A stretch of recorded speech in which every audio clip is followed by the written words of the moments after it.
1,00,000 మంది శివభక్తులతో కలిసి మహారుద్రాక్ష పూజలో పాల్గొనండి. వెంటనే కాల్ చేసి మీ పేరును నమోదు చేసుకోండి. గురుగారు నమస్కారం. గురుగారు, భోజనం చేస్తాము చక్కగా పేరెంట్స్ వచ్చేసి అక్కడే పిల్లలతో చేతులు కడిగిచ్చేస్తూ ఉంటారు.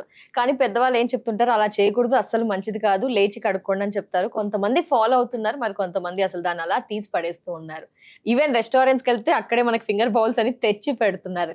ఇలాంటి కొత్త కొత్తవి నేర్చుకుంటూ ఉన్నాం. అసలు పాతది ఎందుకు, పాత వాళ్ళు పెద్దవాళ్ళు ఇలాంటి పెద్దలంతా కూడా భోజనం చేయంగానే ప్లేట్లో అస్సలు కడగకూడదు, అస్సలు మంచిది కాదు అని చెప్పారు. బట్ దాని వెనక రహస్యం ఏం దాగుంది, ఎందుకు అలా కడగకూడదు, పిల్లలకు కూడా ఎవరికైనా ఆన్సర్ చెప్పాలంటే ఏం చెప్పాలి, అసలు ఏంటి శాస్త్రం? అంటే అమ్మా, భోజనం చేసిన తరువాత ప్లేట్లో చేతులు కడగకూడదు. ఎందుకు కడగకూడదు అని అంటే, పూర్వకాలంలో అంటే చిన్నపిల్లలకి ఇది వర్తించదు. అవునా గురుగారు? భోజనం చేసిన తర్వాత పూర్వకాలంలో భర్త ఏ కంచంలో అయితే లేదా ఏ ఆకులో అయితే భోజనం చేస్తాడో అదే ఆకులో భార్య కూడా భోజనం చేయాలి. అవునా? అంటే అది పతివ్రతా ధర్మం. కాబట్టి భర్త చేయి కడిగేసాడని ఒకసారి చేయి కడిగేస్తే అది ఉచ్చిష్టం అయిపోతుంది. మళ్ళీ ఆ భార్య దాంట్లో భోజనం చేయడానికి ఉండదు. ఆ కారణంగా ప్లేట్లో చేయి కడగద్దని చెప్తారు. ఓకే, అది ఫస్ట్ పాయింట్. రెండవది, మన ఇంటికి ఎవరైనా సరే, అంటే మనం మామూలుగా భోజనం చేసిన తర్వాత హస్తవు ప్రక్షాళయామి పాదవు ప్రక్షాళయామి అంటే కాళ్ళు కడుక్కోవాలి, చేతులు.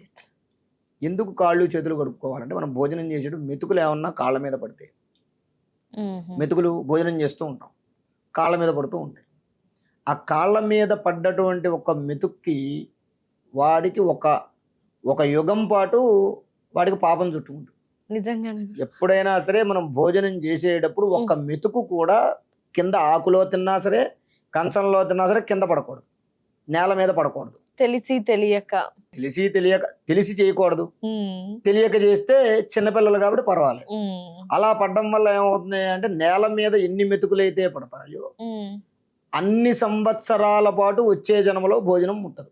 అవునా గురువు గారు? కాబట్టి అప్పుడు ఏం చెయ్యాలి, ఒకవేళ ఆ మెతుకు కింద పడుతుంది, ఆ మెతుకు ఒకవేళ కింద పడుతుంది, కాళ్ళ మీద పడుతుంది, అది అంటు అవుతుంది, శరీరం అంటు అవుతుంది. కాబట్టి ఇప్పుడు కంచంలో చేయి కడుక్కున్నారు అనుకోండి, భోజనం చేసిన తర్వాత కాళ్ళు కడుక్కోవాలి, చేయి భోజనానికి ముందు కడుక్కోవాలి, భోజనమైన తర్వాత కూడా కడుక్కోవాలి కాళ్ళు చేతులు. అయితే ఈ చేసేటప్పుడు ఏమవుతుంది అంటే, చెయ్యి కడిగేసుకున్నాం, తప్పమని లేచి కంచంలో చేయి కడిగేసుకుని లేచి వెళ్ళిపోయి కుర్చీలో కూర్చోవటమో, లేకపోతే వాడి గదిలోకి వెళ్ళి వాడి పని వాడు చేసుకుంటాడు. అదే మనం పంపు దగ్గరికి బయటకు వెళ్ళి కడుక్కోవడానికి వెళితే గనక చెయ్యి కడుక్కుని వెంటనే కాళ్ళు కూడా కడుక్కుంటాడు. కాళ్ళు కడుక్కునేటటువంటి నియమం కోసం చెయ్యి బయట కడుక్కోవాలి. అది ఫస్ట్ పాయింట్. రెండవది ఏంటయ్యా అంటే, మన ఇంటికి ఎవరైనా సరే, బ్రాహ్మణోత్తములు, సాధువులు, సన్యాసులు, పెద్దవాళ్ళు, మహానుభావులు ఎవరైనా సరే మన ఇంటికి భోజనానికి వచ్చినప్పుడు చెయ్యి ఎప్పుడూ కూడా అంటే చెయ్యి కడుక్కునేటటువంటి సమయం, వాళ్ళని ప్రహారీ గోడ బయట కడుక్కోమని చెప్పకూడదు. ఇంటి లోపలే, ప్రహారీ గోడ లోపలే, లేదు వీలైతే వాళ్ళకు ఒక గిన్నె పెట్టి ఆ గిన్నెలో చేయి కడుక్కునేలాగా, లేదు పంపు దగ్గర లేకపోతే నూతి దగ్గర వాళ్ళు చేయి కడుక్కునేలాగా, కాళ్ళు పాద ప్రక్షాళన, హస్త ప్రక్షాళన చేసుకునేలాగా చేయొచ్చు. కానీ చాలా మంది ఏం చేస్తారయ్యా అంటే, మన ద్వారం, సింహద్వారం బయట పెట్టేస్తారు బకెట్ రోడ్డు మీద, అక్కడే కడిగేసుకోండి అంటారు. కానీ ఎప్పుడూ కూడా మన ఇంటిలో భోజనం చేసిన వాడు ఎవడో కూడా మన ఇంటిలోనే చేయి కడుక్కోవాలి తప్ప, గోడ దాటి బయట చేయి కడుక్కుంటే నీకు అన్నం పెట్టినటువంటి ఫలితం ఉండదు, అన్నదానం యొక్క ఫలితం ఉండదు. ఇంకోటి ఏంటంటే, వారి యొక్క చేతిలో ఎటువంటి మహత్యం ఉందో తెలియదు. అదేందమ్మా, వారు భోజనం చేసి, వారు మహానుభావులు. ఎందుకంటే అభ్యాగతో మహావిష్ణు, భోజనం సమయంలో వచ్చినటువంటి వాడు సాక్షాత్తు విష్ణుమూర్తితో సమానం. మనం భోజనం చేస్తున్నాం, లేదు భోజనాల వేళ అయింది, ఎవరైనా మన ఇంటికి ఆ సమయానికి వచ్చారనుకోండి, వెళ్ళు కాసేపు ఆగిరా అనకూడదు. ఇప్పుడు వీడు వచ్చాడు కదా కాసేపు ఎందుకు, మేము భోజనం చేసే సమయంలో వచ్చినప్పుడు ఇప్పుడు వీడికి పెట్టాలి అనుకోకూడదు. అనుకుంటే మహాపాపంతో. వాడిని పిలిచి కూర్చోబెట్టి, నువ్వు భోజనం చేస్తావా అని అడగాలి. భోజనం వేళ వచ్చినటువంటి అతిథి సాక్షాత్తు మహావిష్ణువుతో అభ్యాగతో మహావిష్ణు. భోజనాల వేళ ఎవడొస్తే వాడు విష్ణుమూర్తి, శత్రువైనా ఎవడైనా కానివ్వండి, వాడు శత్రువే కానివ్వండి, ఇంకోటే ఇంకోటే కానివ్వండి, భోజనం చేస్తావా అని అడగాలి. వాడు చెయ్యను అంటే గనక వాడిని ఇబ్బంది పెట్టదు. చేస్తాను అంటే కొద్దో గొప్ప మనకున్న దాంట్లో కొద్దిగా అయినా సరే పెట్టాలి తప్ప, నేను పెట్టను మేము మేము మేము అన్నం తినాలి, తర్వాత రా, మీ అమ్మ పిలుస్తోంది వెళ్ళు, మీ నాన్న పిలుస్తున్నాడు వెళ్ళు. అంటే ఇంటికి ఆ సమయంలో వచ్చిన ఇప్పుడు పిల్లలు ఆడుకోవడానికి వస్తారు, వాళ్ళని కూడా పంపకూడదు. నువ్వు భోజనం చేస్తావా, చెయ్యను, నీ ఇంటికి వెళ్ళిపోతానంటే వెళ్ళిపో, సరే అనాలి, వెళ్ళు అనకూడదు. వెళ్ళు అనకూడదు, సరే. ఎందుకంటే మహావిష్ణువు యొక్క పరమేశ్వరుడు మన యొక్క పూర్వజన్మ కర్మ ప్రారంధాన్ని నివారణం చేయడం కోసం ఆ రూపంలో వస్తాడు. అందుకే అన్నదానానికి ఎంత విశేషమైనటువంటి ఫలితం ఉంటుంది.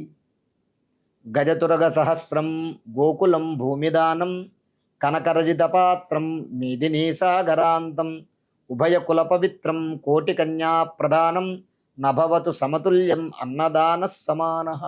1000 ఏనుగులు, బంగారపు కొమ్ములు కలిగినటువంటి 1000 ఆవులు, 1 కోటి మంది కన్యాదానం అంటే ఆడపిల్లలకి పెళ్లి చేస్తే, అలాగే 1,00,000 మంది బ్రాహ్మణులకి భూదానం చేస్తే ఎటువంటి ఫలితం కలుగుతుందో, ఆ ఒక్కడికి అన్నదానం చేస్తే అంత ఫలితం కలుగుతుంది. ఇన్ని చేస్తే ఇదొక్క ప్రతి.